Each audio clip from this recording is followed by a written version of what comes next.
AP deputy speaker Raghu Rama Krishna Raju custodial torture case నిందితుడు కామేపల్లి తులసిబాబును Guntur court police కస్టడీలోకి తీసుకుని అనుమతి ఇవ్వడంతో సోమవారం నుంచి 3 రోజుల పాటు తులసిబాబును ఎస్పీ దామోదర్ విచారించబోతున్నారు. ఈ నెల 8న తులసిబాబును పోలీసులు అరెస్టు చేయగా అప్పటి నుంచి అతను గుంటూరు జైల్లో రిమాండ్ ఖైదీగా ఉన్నాడు. ఇక ఇవాల్టి నుంచి ఒంగోలులో ఎస్పీ కార్యాలయంలో తులసిబాబును ఎస్పీ దామోదర్ విచారిస్తారు.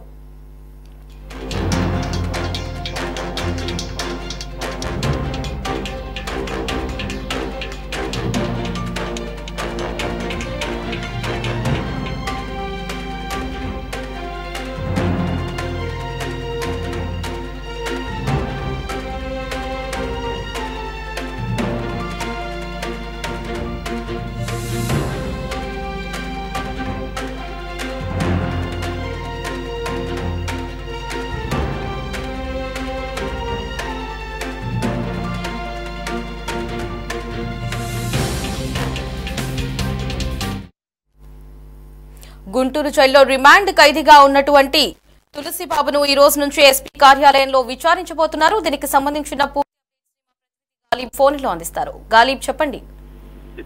కస్టోడియల్ టార్చర్ కేసులో ఈ రోజు నుంచి 3 రోజుల పాటు ఒంగోలు ఏదైతుందో ప్రకాశం జిల్లా ఎస్పీ ఆధ్వర్యంలోని తులసిబాబును విచారించబోతున్నారు.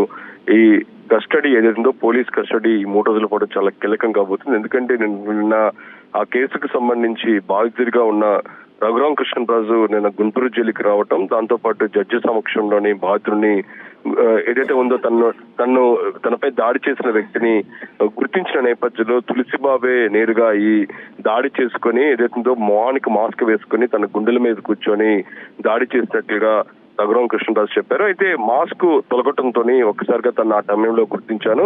అందులో భాగంగానే ఈ రోజు కూడా ఖచ్చితంగా తులసిబాబే తనపై దాడి చేసినట్లుగా స్పష్టంగా చెప్తున్నాను అనే తన వాంగ్మూలాన్ని జడ్జి సమక్షంలోనే ఇవ్వటం జరిగింది.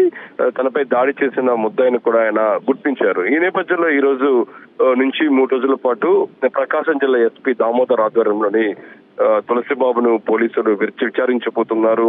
అప్పుడు ఎవరి ఆదేశాల మేరకు దాడి చేయడం జరిగింది, ఏదో ఉందో కస్టడీలో ఉన్న వ్యక్తిని బయట వ్యక్తి ఏ విధంగా లోపలికి వచ్చారు, ఎవరితో మీకు పరిచయాలు ఉన్నాయనే దానిపై కూడా పూర్తి స్థాయి సమాచారాన్ని మాత్రం ఈరోజు పోలీసులు తీసుకునే అవకాశాలు కనబడబోతున్నాయి. ఇంకా దాంతో పాటు అప్పటి పోలీస్ అధికారులు ప్రోద్బలంతో పాటు మరో పక్క ప్రభుత్వానికి సంబంధించిన పెద్దలు ఆదేశాలు ఎవరైనా ఉన్నాయా, ప్రధానంగా తాడేపల్లి జగన్ నివాసం వేదికగానే ఇందుకు సంబంధించిన పూర్తి కుట్ర జరిగింది అనేది మాత్రం ప్రధానంగా ఆరోపణలు వస్తున్న నేపథ్యంలోని ఇటు వైసీపీ నుంచి సజ్జల రామకృష్ణారెడ్డి కావచ్చు, ఇతర నేతలకు సంబంధించిన ఆదేశాల మేరకే తులసిబాబు అక్కడికి వెళ్లారా, ఆ విధంగా దాడి చేశారా అనే కోణంలో మాత్రం పోలీసులు విచారణ చేయబోతున్నారు. మొత్తం 3 రోజుల పాటు పోలీసు కస్టడీలోనే తులసిబాబు ఉండబోతున్నారు. ఒకవేళ పోలీసులకు సహకారం అందించకపోతే ఖచ్చితంగా మరో కొన్ని రోజులు పోలీస్ కస్టడీకి పోలీసులు కోర్టును కోరే అవకాశాలు స్పష్టంగా కనబడుతున్నాయి. ఓవరాల్ చూసినట్టయితే ఈ కేసుకు సంబంధించి, టార్చర్ కేసులకు సంబంధించి చూసినట్టయితే చాలా కీలక పరిణామాలు చోటు చేసుకుంటున్నాయి.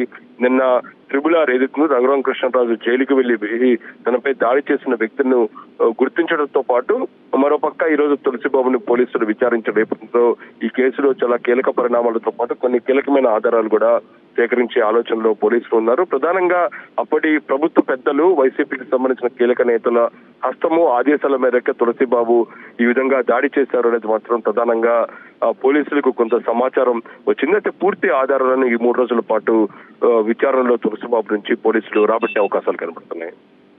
Right Ghalib, thanks for the updates.